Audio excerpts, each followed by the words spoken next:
बिस्मिल्लाहिर्रहमानिर्रहीम। अस्सलाम वालेकुम। आज का ये गेस्ट पेपर है 10th क्लास के लिए तर्जुमतुल कुरान का। तो इसको आपने गौर से देखना है। तर्जुमतुल कुरान के जो है शॉर्ट सा सिलेबस है इसका। चंद मखसूस सूरतें हैं जिनकी आपने तैयारी करनी है और उन मखसूस सूरतों की तैयारी करके आपने जो है ना 50 मार्क्स का पेपर होता है और बहुत ही आसान, बहुत से ही आसान पेपर आता है। इसमें आपने जो है ना सबसे पहले क्या करना है, सवाल नंबर 1 जो आपका आता है वो ये देखें। क्वेश्चन नंबर 1 आपके MCQs का होता है और 10 नंबर के MCQs आते हैं। तो ये आपके MCQs जो 10 आते हैं इसमें से आपके तकरीबन 8 MCQs जो हैं वो एक्सरसाइज में से आएंगे, बाकी 1-2 MCQs हैं जो बुक के बीच में से आएंगे। इसीलिए आपने एक्सरसाइज के एंड वाले जो MCQs हैं वो लाजमी आपने करने हैं।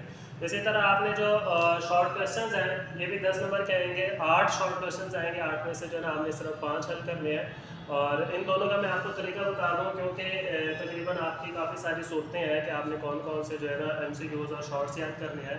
तो इसका बेहतर तरीका ये है कि आपके मश्क के अंदर तफसील, आपके मश्क के अंदर एक्सरसाइज के अंदर जितने MCQs और जितने शॉर्ट क्वेश्चंस हैं वो आपने सारे के सारे करने हैं। उनमें से आपने किसी को भी मिस नहीं करना, ठीक है, सिर्फ मश्की करने हैं। और इसके अंदर से इंशाल्लाह आपका जो है ना मैक्सिमम शॉर्ट क्वेश्चंस और MCQ सारे आ जाएंगे और किसी भी सवाल को मिस करने की ज़रूरत नहीं है। कोई भी शॉर्ट क्वेश्चन जो है वो आपको काम आएगा, आपके लॉन्ग क्वेश्चन में भी आपको जो है ना फ़ायदा होगा शॉर्ट क्वेश्चन याद करने से।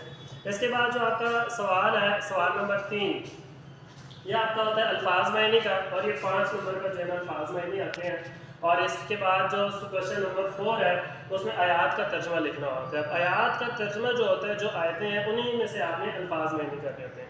अल्फाज मायने याद करते वक्त आपने याद रखना है कि अल्फाज मायने जो एक्सरसाइज में दिए वो वाले नहीं करने, बल्कि जो सूरत के एंड पर आपको दिया हुआ एक टेबल बना कर दिया हुआ है वो वाले आपने अल्फाज मायने याद करने हैं। और ये आपका जो मैक्सिमम पेपर है 50 नंबर का पेपर होता है और 50 में से तकरीबन आपका 50% पेपर यानी कि 25 मार्क्स का पेपर जो है वो इन आयात में से आता है।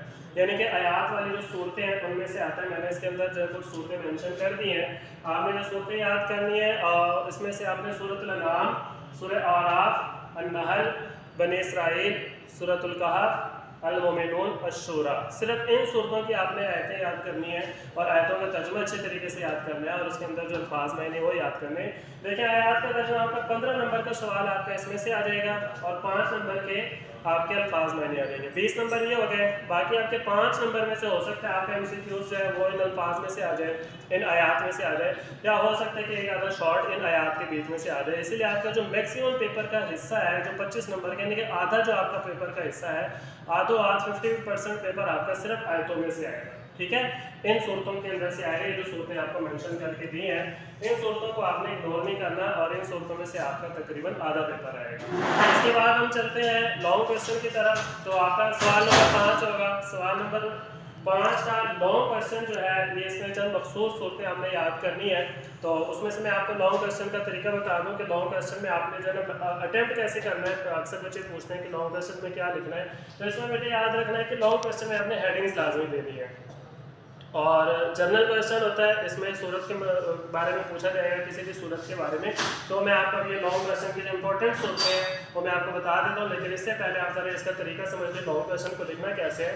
लॉन्ग क्वेश्चन में सबसे पहले आपने जो है ना हेडिंग देनी है तारुफ की, उस सूरत का आपने तारुफ लिखना है, उसके अंदर आपने लिखना है उसके अंदर रुकू कितने हैं, उसकी आयतें कितनी है और वजह तस्मिया क्या है। वजह तस्मिया कहते हैं कि नाम रखने की वजह। वजह तस्मिया का मतलब होता है कि वो जो सूरत का नाम रखा गया है उसकी वजह क्या है। ये हर एक तारुफ के पोर्शन में मौजूद है बुक के अंदर। उसके बाद आपने हेडिंग देनी मरकजी मौजू की। मरकजी मौजू जो खास खुलासा है कि वो सूरत जो है मुकम्मल किस बारे में आई है वो है। उसके बाद आपने हेडिंग देनी बुनियादी मज़ामीन की। अब बुनियादी मज़ामीन जो है ये मज़ामीन हर सूरत के अलग होंगे, डिफरेंट होंगे, इसीलिए आपने ज़रा ध्यान से रखना। मैंने एक जनरल से आपको एक यहाँ पर टेबल बना दिया है कि अगर किसी सूरत के अंदर तौहीद और रिसालत का मौजू है तो आपने उसका मौजू हेडिंग देके उसको आगे आपने डिफाइन करना है, ठीक है। अगर कुदरत इलाही के दलाइल मौजूद है उसकी हेडिंग देनी है। आखिरत और क़यामत के अहवाल अगर बयान हुए हैं तो उसको आपने डिस्कस करना है, उसकी हेडिंग देनी है। अंबिया किराम के हालात है, एक सूरत है सूरत हूद, उसके अंदर जो है हज़रत इब्राहीम अलैहिस्सलाम, हज़रत नूह अलैहिस्सलाम और दीगर अंबिया किराम के हालात हैं। तो आप अंबिया किराम के हालात लिखकर हेडिंग दे सकते हैं, या अगर आप हर नबी की अलग से हेडिंग देंगे तो ज़्यादा अच्छा हो जाएगा।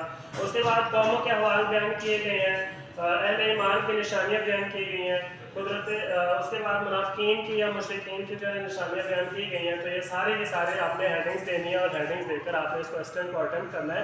ये आपका तकरीबन 10 नंबर का सवाल होता है, तो कम अज़ कम आपकी इसकी लेंथ है, अक्सर बच्चे जो पूछते हैं कि कितना होना चाहिए, तो कम अज़ कम ये आपके जो है ना 2 शीट होने चाहिए, ज़्यादा से ज़्यादा 3 शीट्स पर जो है ना होना चाहिए।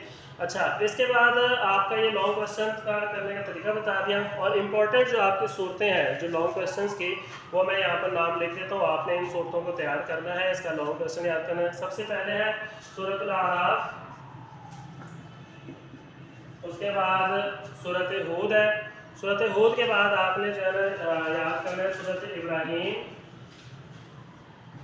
और सूरत इब्राहीम के बाद है अल-हजर, और इसके बाद आपने करनी है बनी इसराइल।